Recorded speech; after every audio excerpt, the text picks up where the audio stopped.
હવે સમય થઈ રહ્યો છે આજના બ્રોકરેજ રિપોર્ટ જાણવાનો. સહયોગી તૃપ્તિ કપૂરી આપણી સાથે જોડાઈ ગયા છે. તૃપ્તિ, જણાવો ખાસ કયા બ્રોકરેજ રિપોર્ટ પર આજે ફોકસ છે? નીરજ, શરૂઆત બેંકથી કરશું તો બંધન બેંક પર જેફરીઝે પોતાનો રિપોર્ટ જાહેર કર્યો છે. તો અહીંયા રેટિંગ તેમને અંડર પરફોર્મથી કરીને તેમને અહીંયા રેટિંગ ડાઉનગ્રેડથી અંડર પરફોર્મ કર્યા છે. લક્ષ્યાંક તેમને ₹170 પ્રતિ શેર કર્યા છે. તેમના મતે બેંક ફાઉન્ડર અને સીઈઓએ રાજીનામું આપ્યું છે તે ખૂબ જ આશ્ચર્યજનક છે. એનું કારણ એ છે કે બેંકે તાજેતરમાં ચંદ્રશેખર ઘોષના જે 3 વર્ષના એક્સટેન્શનને તેમને મંજૂરી પણ આપી હતી. પરંતુ હવે ક્વેશ્ચન માર્ક એ થઈ ગયો છે કે શું આરબીઆઈ તરફથી જે એક્સટેન્શન છે તેને નકારી દેવામાં આવ્યું છે? આ કારણસર એક પ્રશ્ન ઊભો થયો, જેને કારણે કરીને આ રેટિંગ ડાઉનગ્રેડ કરી દીધા છે. અને સાથે બ્રોકરેજ તરફથી એ પણ અનુમાન છે બ્રોકરેજ રિપોર્ટમાં કે ગ્રોથમાં એક નરમાશ પણ આવનારા સમયમાં જોવા મળી શકે છે. ત્યારબાદ આઈડીએફસી ફર્સ્ટ બેંક પર જેફરીઝનો મત જાણીશું. અહીંયા તેમને બાય રેટિંગ આપ્યા છે. લક્ષ્યાંક તેમને ₹100 પ્રતિ શેર કર્યા છે. તેમના મતે જે ફ્રેન્ચાઇઝીસ ડિપોઝિટમાં સુધારો આવ્યો છે, સાથે જ FY 24-27માં ડિપોઝિટ ગ્રોથ અને લોન ગ્રોથમાં પણ સુધારો આવ્યો છે. તે સાથે જ EPS CAGR 28% પર રહેવાના તેઓ અનુમાન તેમને લાગી રહ્યા છે. સામે ROA 1.5 અને ROE 14% રહેવાના અનુમાન તેમને બનતા જોવા મળી રહ્યા છે.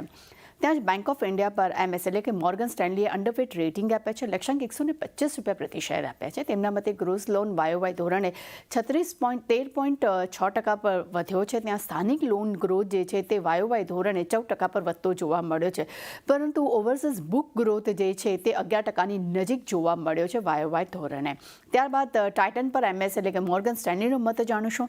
અહીંયા તેમને ઇક્વલ વેટ રેટિંગ આપ્યા છે. લક્ષ્યાંક તેમને ₹3,290 પ્રતિ શેર કર્યા છે. તેમના મતે ફોર બિઝનેસ અપડેટ ખૂબ જ મજબૂત રહ્યા છે અને ખાસ કરીને ભારતનો જ્વેલરી બિઝનેસ ગ્રોથ જે છે તે 19% વધતો જોવા મળ્યો છે. ત્યાં જ ટાઇટન પર CLSએ પોતાની બાય રેટિંગ આપ્યા છે. લક્ષ્યાંક તેમને ₹4,574 પ્રતિ શેર કર્યા છે. તેમના મતે સ્ટેન્ડ લોન આવક જે છે તે YOY ધોરણે 17% વધી છે, જે અનુમાન 11.2%ના હતા. ત્યારબાદ ગોદરેજ કન્ઝ્યુમર પર મોર્ગન સ્ટેનલીએ ઇક્વલ વેટ રેટિંગ આપ્યા છે. લક્ષ્યાંક તેમને ₹1,089 પ્રતિ શેર કર્યા છે. તેમના મતે Q4 અપડેટ અનુમાન મુજબ રહ્યા છે અને ખાસ કરીને ભારત અને ઇન્ડોનેશિયા બિઝનેસ જે છે તે ખૂબ જ મજબૂત જોવા મળી રહ્યો છે. ત્યારબાદ મેરેકો પર મોર્ગન સ્ટેનલીનો મત જાણશું. અહીંયા તેમને ઇક્વલ વેટ રેટિંગ કર્યા છે. લક્ષ્યાંક તેમને ₹533 પ્રતિ શેર કર્યા છે.